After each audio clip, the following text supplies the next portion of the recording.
Yo, what's good? Day 13, June 13th.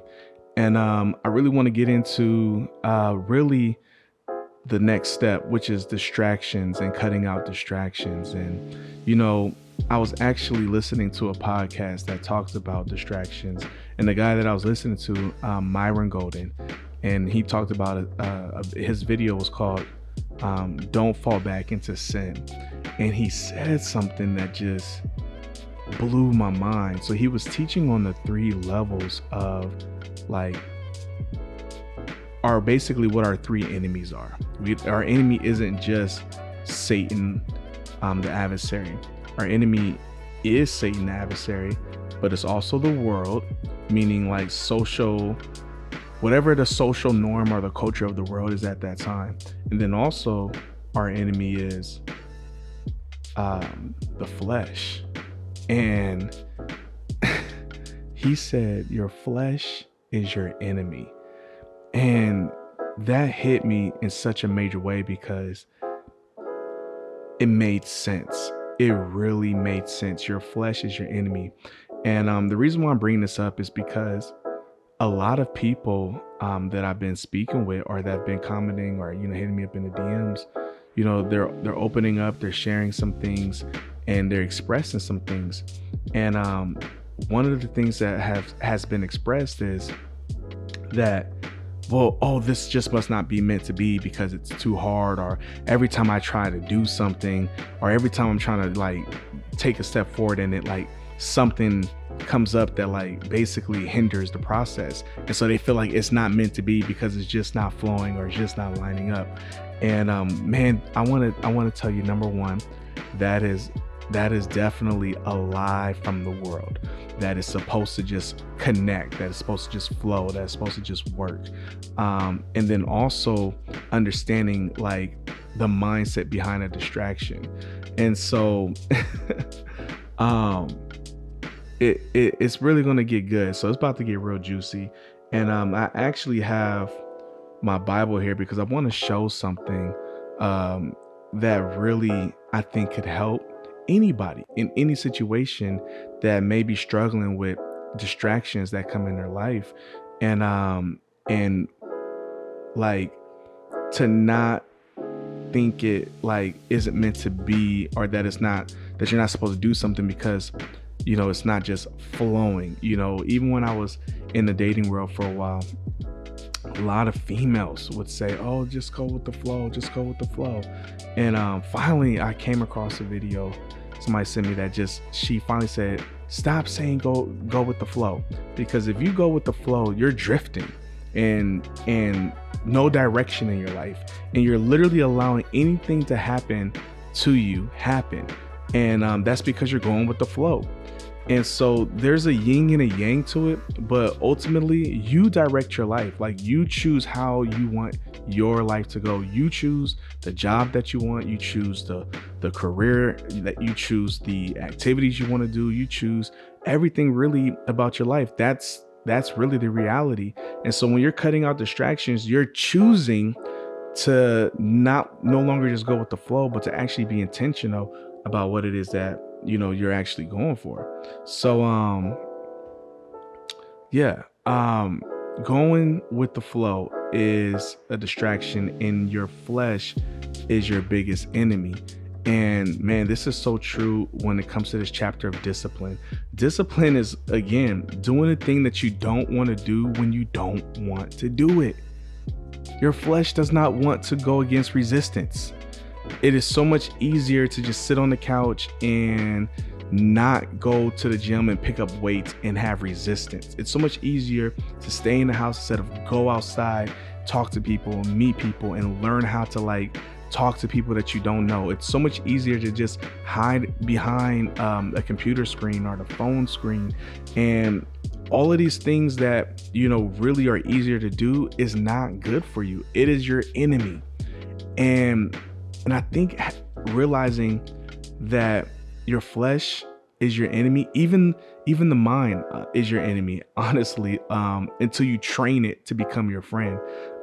There is, I wasn't gonna, okay, so there's another Bible verse that says the heart is wicked. So heart in Hebrew thought and Hebrew understanding is actually like the mind, the will. It's really your soul, and your soul is your mind, your will, and your emotions. So your heart in the Hebrew understanding is your mind, like in your subconscious mind, your will, your strongest, greatest desires, and your emotions, which is the thing that fuels your emotions, right? Like your emotions is the fuel, energy, emotion. So that's what makes up your soul. Otherwise, if you don't have those three components, you're just a shell. And so when you really think about like, what is a distraction in your life? It could be the thing that you think is good for you, but it's really bad for you. And so a story comes to mind, because we're going to get into systems tomorrow. But before we can understand systems, you have to have the mindset. And when I was at the gym this morning at like 2:30 a.m., right?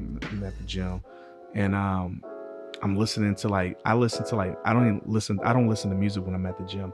I'm actually listening to like Navy SEAL training, Navy SEAL thought process. I'm listening to Arnold Schwarzenegger, who's talking about like, having a goal in mind and smiling at the thought of doing 500 squats. 500-pound squats, and having that mindset. It really just it reshapes my mind, right? But one of the things that they shared, or that I heard in this podcast, was really talking about you can have all the best plans in the world. You can have your best routines, you can have the best system, you can have the best tools, you can really have the best of the best to do what it is that you want to do. But if you don't have the mindset of the understanding of what it's going to take to do this, then it's literally pointless. Like, it's pointless. You might as well just stop. Another Bible scripture that says, no one who puts their hand to the plow looks back is fit for the kingdom. Meaning, like, if you decide to go and work like in God's kingdom and you look back at the lifestyle that you used to have in the world, you're actually unfit for the kingdom.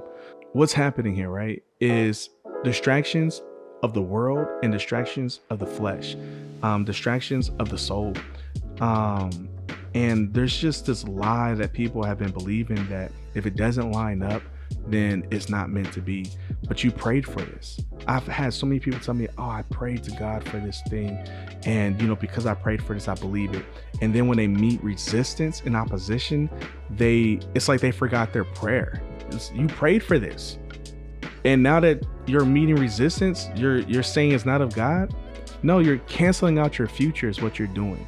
One of my mentors, Coach Carter, he would always say, if you're complaining and murmuring and gossiping, you're actually canceling out your future. Like, you cancel out your future when you don't believe the thing that it is that you prayed for. And to back that up, here's a scripture that a lot of people who've read the Bible or go to church are very familiar with. And it's James 1-4. It says, consider it a great joy, my brothers, whenever you experience various trials, knowing that the testing of your faith produces endurance, but endurance must do its complete work so that you may be mature, complete, and lacking nothing. Let's just go back that up. Verse 3, knowing that the testing of your faith produces endurance.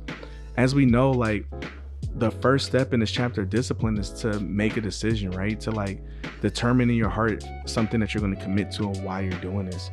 So you might, like, for me, I'm out of shape, body was very sluggish, and I determined in my heart to have the faith, which is another way of saying belief, to see something in the future, though I don't see it in my circumstances, because I'm willing to do the work.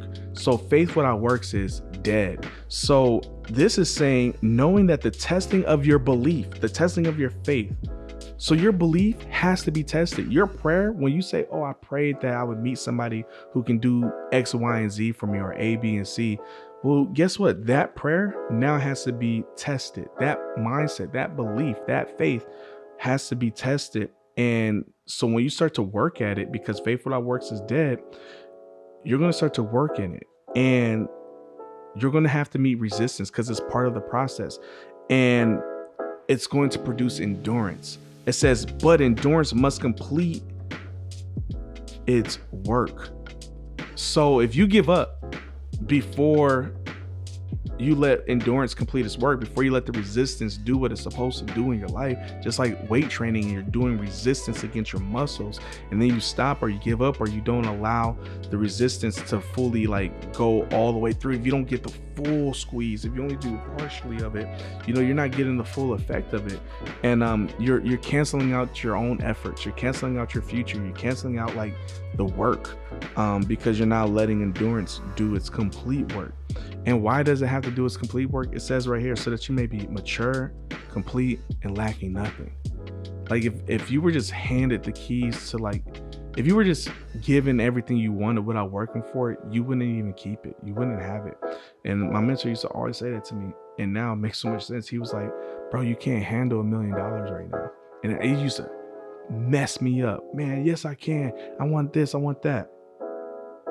And I remember when I got my first 10K, the first thing I did, and 10K ain't even a lot, but I was like, oh, I'm taking 10% of that and I'm gonna go give me a gold chain. I was like, I'm gonna go give me a gold chain. I wanted a solid gold 14K. And it was like looking like about $1,000. And I was in the jewelry store and my mentor called me. He was like, bro, what are you doing? I said, I was trying to like avoid the question. And I was like, man, I'm about to buy this chain. He's like, what? Are you crazy? He's like, you finally get your first 10K and the first thing you want to do is go buy a gold chain? He's like, get out of there. Like, he's like, because it's not going to just be the gold chain. They're going to try to get you this. They're going to try to get you on that. He's like, what you need to do is go invest in another camera, invest in another lens, like invest in savings, invest in something else other than that. And then it finally hit me when he was like telling me, you're not ready for certain things. Some things you're just not ready for until you realize, and there's nothing wrong with getting a gold chain, but it was like, you haven't let endurance do its complete work. And I hadn't. And I'm thankful that I had somebody like that. And, he said it very aggressively. It wasn't like friendly, but that's good. I need that type. Like all that patty cake and type talk don't work for me.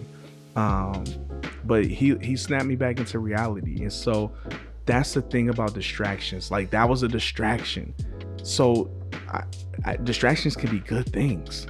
They can be pleasant things. Most times they are pleasant things. It's not always just hardships. And then hardships, when you do come, those are actually most likely not the distractions. Those are actually probably the things that are there to test your endurance, test your faith, test your belief. So understand the different types of distractions. So with that, I'm excited to get into tomorrow's video because it's really going to be powerful about the systems, because your system is pointless if you don't have the mindset. But you still, once you have the mindset, need to have a system. They go hand in hand. All right. Peace for now. Dream large and believe.